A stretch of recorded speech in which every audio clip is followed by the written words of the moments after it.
नमस्कार साथियों, जय हिंद साथियों। आप जुड़ चुके हो SBS क्लासेस के साथ।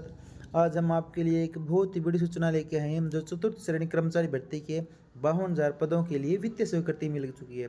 इस वीडियो में पूरा जानेंगे इसका ऑफिशियल नोटिफिकेशन कब जारी होगा, किस आधार पर परीक्षा होगी, क्या योग्यता रहेगी और इसका क्या सिलेबस रहेगा।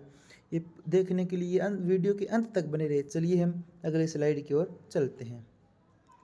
सबसे पहले परीक्षा की बात की जाए तो इसकी परीक्षा होगी 18 से 21 सितंबर 2025, 4 दिनों के बीच में इसकी परीक्षा होगी।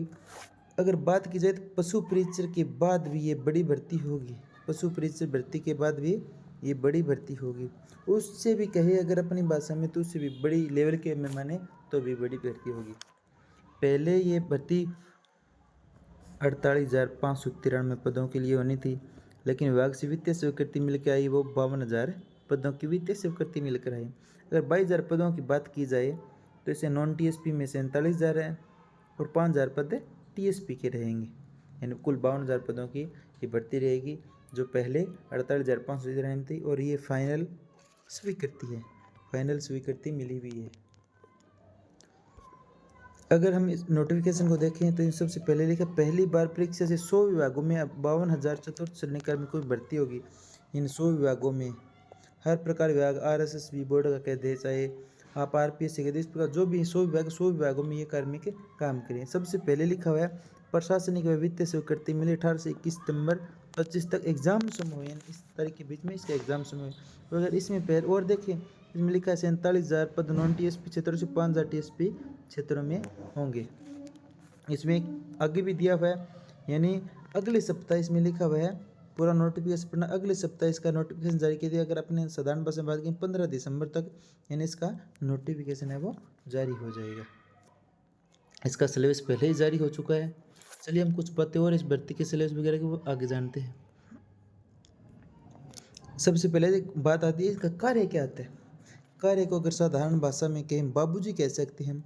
देखो बाबूजी LDC को भी कहते हैं जो उच्च लेवल का होता है, और बाबूजी 4th ग्रेड कर्मचारी भी होता है। हम इस अपने साधारण भाषा में MTS भी कह सकते हैं। MTS भी एक बहुत बड़ी पोस्ट होती है जो SSC के अंदर होती है, जिसमें CGL वाले भी एग्जाम देते हैं, फिर भी वो क्वालिफाई नहीं कर सकते। MTS बहुत बड़े लेवल की भर्ती है, उसी के सम्मान ये भर्ती है। अगर इनकी वेतन की बात की जाए, वेतन रहेगा इसका ग्रेड पे 1,700 रुपये, 1,700 रुपये ग्रेड पे रहेगा। L1 के समान इसका वेतन रहेगा। अगर प्रथम 2 साल का इसका बात की जाए तो प्रथम 2 साल इसका वेतन रहेगा 12,400 रुपये फिक्स रहेगा, जो फिक्स होगा।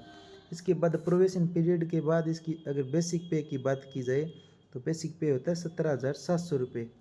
अगर TADA को सब कंप्लीट शामिल किया जाए तो 23,000 या 24,000 के समथिंग हो। 25,000 तो नहीं कह सकते हम, लेकिन 23,000 या 24,000 तक होती है।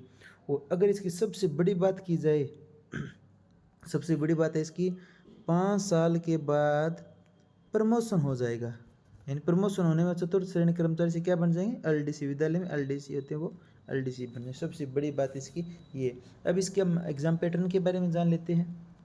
एग्जाम पैटर्न पहले ही जारी कर दिया था। उसमें एग्जाम पैटर्न में लिखा general, Hindi, English, general knowledge एवं मैथमेटिक्स, यानी ये पेपर होगा 2 घंटे का एग्जाम रहेगा। 200 नंबर का होगा, लेकिन क्वेश्चन 100 आएंगे, प्रत्येक क्वेश्चन 2 नंबर का रहेगा। इसमें 2 नंबर ऑप्शन में दिया है the paper will be objective type, in objective type आएंगे। ABCD 4 ऑप्शन होंगे, 5वां ऑप्शन भी इसमें जरूर होगा, जो E लिखा होगा, जो आप नहीं करना चाहते वो करना पड़ेगा। और मेरे हिसाब से नेगेटिव मार्किंग अनिवार्य होगी इसमें। चलिए हम आगे इस सिलेबस को विस्तृत रूप से जानते हैं।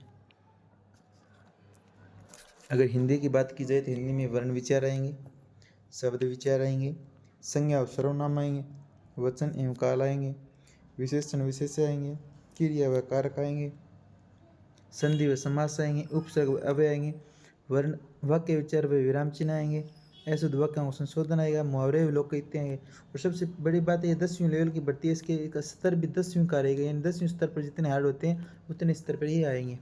आगे इंग्लिश का जान लेते हैं, हम गणित का जान लेते हैं। सबसे पहले गणित, इसके बाद गणित का जानते हैं। गणित का अंक गणित, इन केवल अंक गणित आएगा गणित में, जैसे प्रतिशत है, अनुपात समानुपात है, लाभ हानि है, साधारण ब्याज, चक्रवृद्धि ब्याज है, LCM HCM होगी, इत्यादि आते हैं। ये भी 10वीं लेवल के अनुसार ही आएंगे, इससे ज़्यादा हट पर नहीं आएंगे। जैसे पशु परीक्षक का कह सकते हैं वो लेवल सामान्य था, उसी अनुसार ये सामान्य लेवल का आएगा। अगर बात इंग्लिश की जाए तो इंग्लिश में टेनस आएंगे, part of speech, active and passive voice, direct and indirect speech, sentence, writing skills, singular and plural nouns आदि भी आएंगे। इनका भी लेवल 10वीं का रहेगा। और आगे बात की सामान्य ज्ञान की, तो सामान्य ज्ञान 10वीं लेवल का आएगा, यानी 10वीं लेवल पर जो होता है वो ही सामान्य ज्ञान इसमें आएगा। वीडियो देखने के लिए धन्यवाद साथियों आपका। अगर आपको हमारा वीडियो अच्छा लगे तो इसको लाइक, शेयर व सब्सक्राइब ज़रूर कीजिए। धन्यवाद साथियों।